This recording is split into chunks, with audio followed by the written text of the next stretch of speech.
Ya, Assalamualaikum warahmatullahi wabarakatuh.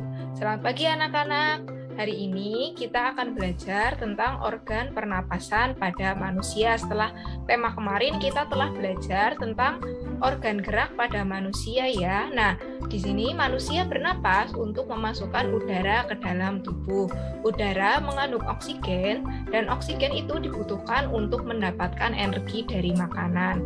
Nah, untuk mendapatkan energi selain makan, kita juga harus bernafas ya anak-anak, karena bernafas itu sangat penting ya.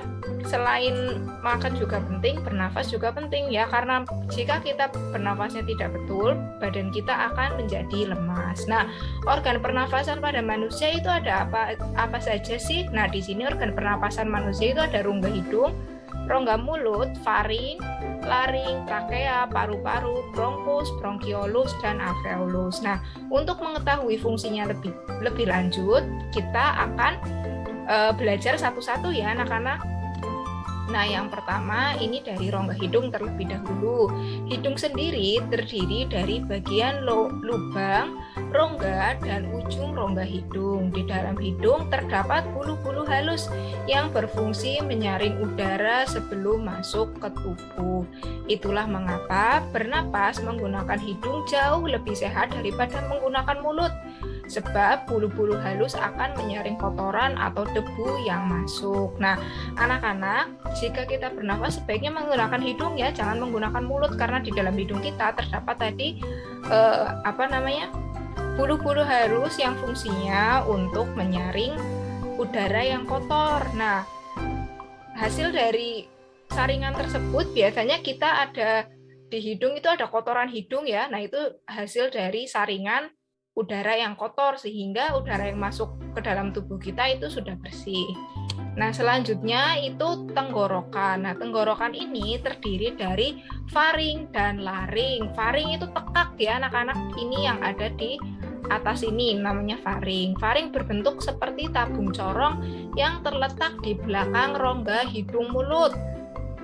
Faring berfungsi sebagai jalan bagi udara dan makanan. Selain itu, faring juga berfungsi sebagai ruang getar untuk menghasilkan suara. Nah, anak-anak, jika kita berbicara atau bersuara, jika kita memegang tekak kita, tentu tekak kita akan bergetar ya. Nah, itu salah satu dari ruang getar faring yang fungsinya untuk menghasilkan suara.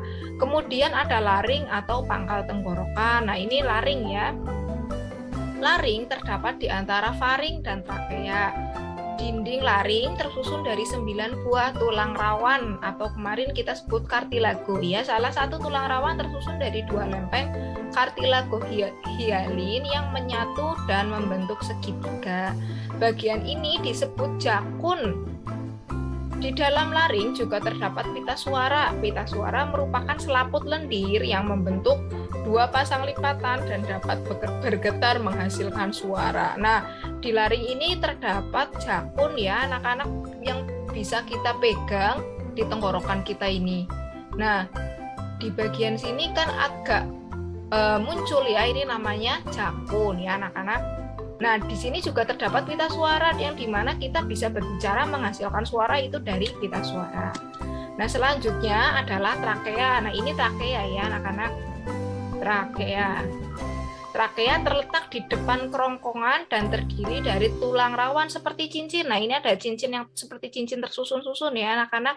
Saat sedang berbicara, katup yang ada di trakea akan menutup sehingga saluran makan tertutup dan saluran pernapasan terbuka. Sedangkan ketika sedang kita menelan makanan, katup akan terbuka, kemudian saluran makan terbuka dan saluran pernapasan tertutup. Nah, di trakea ini fungsinya untuk mengatur ya ketika kita berbicara dan ketika kita berbicara, bernafas, dan ketika kita makan. Maka dari itu makan tidak boleh buru-buru ya anak-anak, nanti bisa tersedak. Nah, ini fungsinya trakea ya. Trakea itu sangat pintar, tapi jika kita makannya terburu-buru, trakea itu mungkin akan bingung ya, sehingga nanti kita mudah tersedak ya.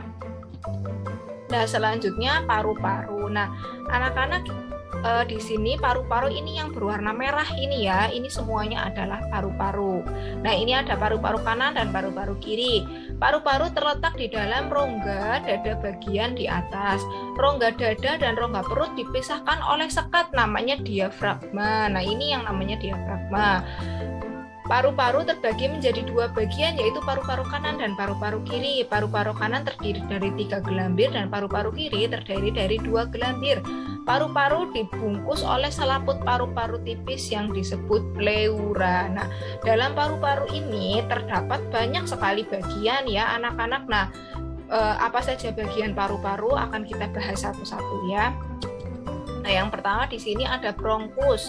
Nah, di sini tadi setelah trakea ya, atasnya trakea lalu bawahnya ini namanya bronkus. Bronkus adalah cabang dari trakea dan memiliki bentuk serupa yakni cincin dan tersusun atas tulang rawan.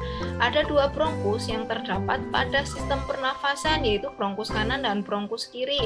Bronkus kanan berhubungan langsung dengan paru-paru sebelah kanan dan begitu juga sebaliknya yang paru-paru kiri ya.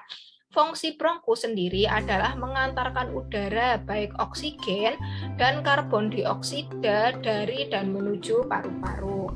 Nah, di sini bronkus itu jika kita bernafas juga salah satunya melalui bronkus ya, kemudian disampaikan ke dalam paru-paru. Nah, selanjutnya itu bronkiolus. Nah, ternyata bronkus ini memiliki anak yang disebut bronkiolus. Nah, ini ya, bronkiolus itu ada bronkiolus kanan dan kiri. Bronkus memiliki anak yang disebut bronkiolus saluran tipis dan kecil dengan dinding yang sangat halus. Berbeda dari trakea maupun bronkus, bronkiolus tidak memiliki silia atau tersusun dari tulang rawan. Jumlah bronkiolus sendiri sesuai dengan jumlah gelambir pada paru-paru, yakni 3 gelambir di sebelah kanan dan 2 di sebelah kiri. Secara medis, bronkiolus ini disebut juga dengan cabang bronkus karena letaknya yang terdapat di ujung bronkus. Nah, ini anak-anak di sini tenggorokan. Kemudian ini di bawah ini yang mencabang ke kanan dan ke kiri namanya bronkus. Nah, setelah masuk ke sini namanya bronkiolus ya anak-anak, ada bronkiolus kanan dan bronkiolus kiri. Nah, ini bagian yang terakhir yaitu alveolus. Pada bagian ujung bronkiolus terdapat gelembung-gelembung yang dikenal dengan nama alveolus. Di dalam tubuh manusia, khususnya paru-paru, ada sekitar 300 juta alveolus yang berdinding teramat tipis. Alveolus berfungsi sebagai tempat untuk keluar masuk udara, oksigen atau O2, dan karbon dioksida atau CO2 pada paru-paru. Nah, jadi alveolus ini cabang-cabang kecil ini ya anak-anak, sangat kecil sehingga tidak terlihat. Nah, alveolus itu fungsinya untuk menukar oksigen yang kita hirup dengan karbon dioksida. Nah, jika bernafas, kita itu menghirup oksigen dan mengeluarkan karbon dioksida serta uap air ya. Jadi misal kita bernafas, nah itu berarti kita sedang menghirup oksigen. Lalu jika kita menghembuskan nafas, nah itu kita mengeluarkan karbon dioksida dan uap air. Peristiwa pertukaran itu terjadinya ada di dalam paru-paru, yaitu di alveolus ya anak-anak. Nah, agar kita lebih paham dan hafal tentang sistem pernafasan, kita belajar sambil bernyanyi ya tentang sistem pernafasan. Ini menggunakan nada lagu Anak Kambing Saya. Akan Bu Rahmi contohkan ya anak-anak.